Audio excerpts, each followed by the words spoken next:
En cette fête de l'Épiphanie, où on nous rappelle que les mages se sont laissés guider par l'étoile, c'est peut-être bon de se rappeler qu'anciennement, vous savez, il y avait toutes sortes de symboles. Anciennement, les gens croyaient que quand il apparaissait une nouvelle étoile dans le ciel, c'était le début d'un temps nouveau. Aujourd'hui, moi je crois que Dieu veut passer par nous justement pour créer un temps nouveau. Alors, dans cette fête de l'Épiphanie, qu'on appelait la fête des rois mages anciennement, je trouve que l'Évangile nous présente deux attitudes qui sont complètement différentes. Premièrement, on nous présente les bergers. Des bergers qui sont fascinés par une étoile. Des mages, je dis les bergers, mais des mages qui acceptent de marcher. Des mages qui se laissent guider par une étoile. Et les mages, chez qui sont justes? Les mages, quand on les voit dans la crèche, là, ils viennent de différents pays.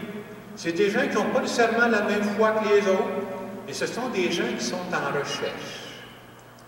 Et derrière cette image des mages, le message qu'on veut nous passer, c'est que on est tous égaux aux yeux de Dieu. On est tous les enfants de Dieu, peu importe d'où on vient. Et d'un côté, on a ces mages-là qui se laissent fasciner par l'étoile, et l'autre attitude qu'on voit, c'est Hérode. Hérode, il reste bien tranquille chez eux, il ne bouge pas. Il ne veut pas perdre son pouvoir, fait qu'il reste bien chez lui sans bouger. Et je trouve que le beau message qu'on a en cette fête de l'Épiphanie, c'est de croire que Dieu a prévu pour chacune d'entre nous, une étoile. Qu'on soit noir, qu'on soit blanc, qu'on soit riche, qu'on soit pauvre, peu importe d'où on vient, nous sommes égaux aux yeux de Dieu, nous sommes les enfants de Dieu, et Dieu a prévu pour chacune d'entre nous, une étoile. Et quelqu'un pourrait me dire, bien Jacques, ça change quoi d'avoir une étoile? Bien, le jour où tu crois ton étoile, là, tu trouves en toi des forces pour t'aider à relever les défis de ta vie. Avoir une étoile, ça nous permet de regarder plus loin, plus haut, que juste les difficultés qu'on vit présentement. Là. Et quand tu as une étoile dans ta vie, là, ça te donne la force d'avancer, parce qu'à certains moments, on a tous le goût d'abandonner. Et c'est des situations qui se vivent encore aujourd'hui. Vous savez, comme curé, ben, une des choses que je fais assez régulièrement, c'est que je célèbre des funérailles pour des gens qui décèdent. Et à chaque fois que je célèbre des funérailles, moi, je parle toujours au moins une personne. Des fois, je reçois un ensemble de personnes de la famille, et je leur dis toujours, parlez-moi de la personne qui est décédée. Et pour être franc, là, c'est une des très belles parties de mon ministère. J'entends de belles choses, j'entends des belles histoires que j'entends jamais à la télévision, là. Et parmi j'en montre des histoires que des gens vivent, des faits concrets, là. Plusieurs fois, ça m'est arrivé comme prêtre, là, de célébrer des funérailles et d'entendre parler, par exemple, d'une femme qui, vers l'âge de la quarantaine, est devenue veuve. Avec 2, 3, parfois 4 enfants à la maison. Vous pensez qu'est-ce que ça veut dire, là? Tu viens de perdre un être cher de ta vie, un des êtres les plus chers de ta vie, puis du jour au lendemain, tu deviens responsable seul pour ta famille, là. Moi, je me dis toujours, le premier soir où tu rentres dans ta chambre, tu dois te poser des questions en s'il vous plaît.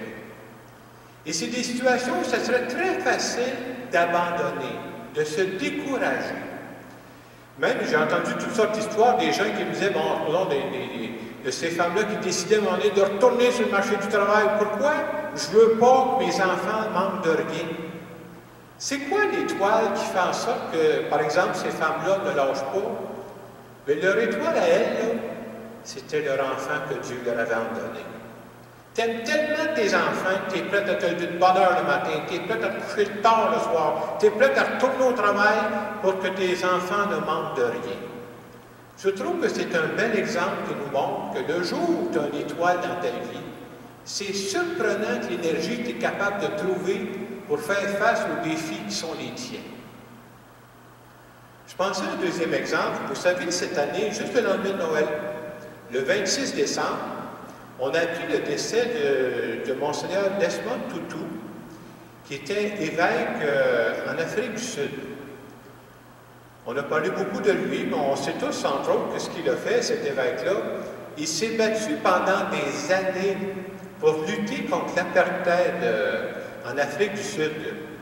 Lui, de ce qu'il voulait par-dessus tout, c'est qu'il voulait que les Noirs puis les Blancs puissent avoir les mêmes services, c'est-à-dire qu'ils puissent fréquenter les mêmes écoles, qu'ils puissent fréquenter les mêmes hôpitaux, qu'ils puissent avoir les mêmes emplois, parce qu'il y avait des emplois qui étaient réservés juste pour une catégorie de personnes, là.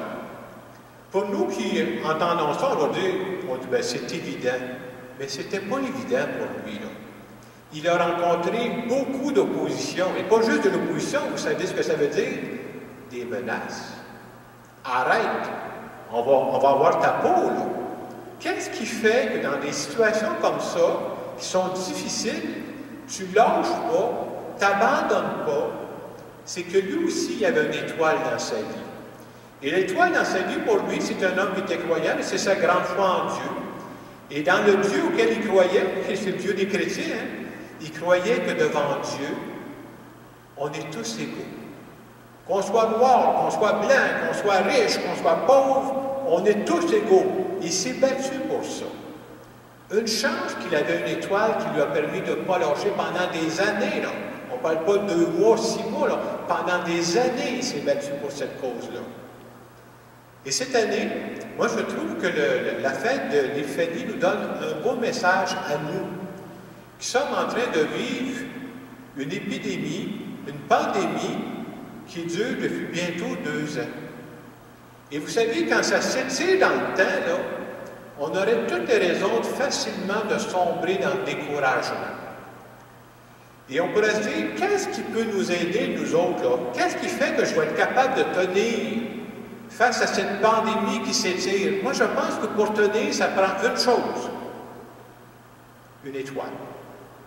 Il s'agit de trouver, c'est quoi mon étoile qui fait en sorte, moi, ma raison de vivre, qui est plus forte que tout, que je ne lâcherai pas. Et cette étoile-là, c'est important de se la nommer, on ne la nomme pas tous de la même façon. Il y en a qui vont dire, moi, je ne veux pas parce que je ne veux pas abandonner, je veux donner l'exemple à mes proches que je ne les lâche pas. Quelqu'un peut dire, moi, je n'abandonne pas parce que je crois que j'ai encore des gens que j'ai besoin d'aider. On a tous à trouver notre raison. Mais c'est important, cette étoile-là. Et pour nous qui sommes des personnes croyantes, une des étoiles qu'on a, qui est très forte, c'est de croire que Dieu nous accompagne dans cette période-là. Et on a encore le nez collé sur cette période-là. Je pense que c'est des mois après, des années après, qu'on verra que cette période-là nous a emmenés ailleurs. Je peux dire, personnellement, j'ai eu l'occasion de réfléchir, pour moi, personnellement, jusqu'à maintenant, je sais peut-être que ça arrête, j'ai compris, là, mais jusqu'à maintenant, j'ai appris des choses dans cette période de pandémie sur moi. J'avais besoin d'apprendre ça. Et je continue d'avancer parce que je crois que même en cette période spéciale, Dieu a encore besoin de moi. Et je veux rendre service parce que c'est pour ça que Dieu m'a donné la vie.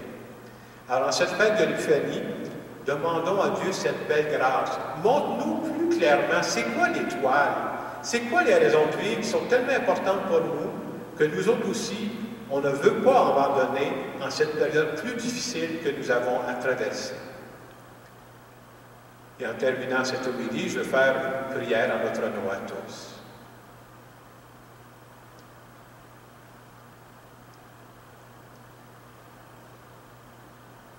Seigneur Jésus, je veux te dire merci de nous donner de l'espérance à travers cette fête de l'Épiphanie. Merci surtout de nous rappeler que Dieu a prévu pour chacune de nous, sans exception, une étoile.